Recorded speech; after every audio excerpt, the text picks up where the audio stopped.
Nanalo ng first place kamakailan sa University of British Columbia Healthy Aging Artists Night ang isang obra gawa ng isang kababayan. Life-Giving ang pangalan ng painting ni Filipino artist Esme Gayo Maclaren na inspirasyon ang kanyang ama. Sinumula ng obra nang maging full-time caregiver si Maclaren ng amang si Ed na meron demensya at natapos ito nang sumakabilang buhay ang ama.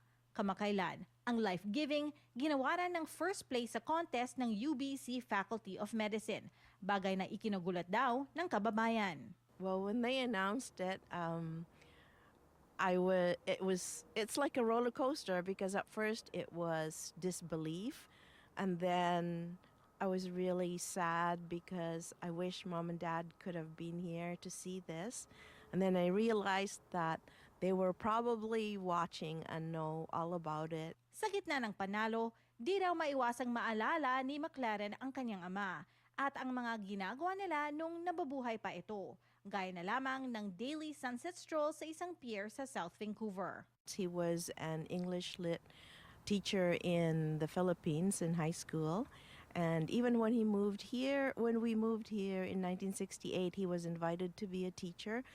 He taught the Filipino dances to the elementary kids, and they look so cute. Aniya, sa gitna ng karamdaman ng kanyang ama, patuloy pa rin daw ang pagiging malikhain nito. Bagay na naging inspirasyon kay Maclaren para maging taga-suporta ng mga isyung sentro ang kapakanan ng seniors. And I thought this was something that I really cared about because already before that I had been painting and conceptualizing an exhibit that would have something to do with seniors and aging process. $1,000 at isang certificate para sa first place ang naiuwi ni Maclaren.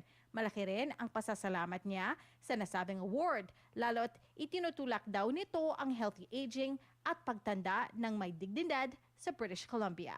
I like how they are creating something to make others aware of the seniors and what happens to them as they age.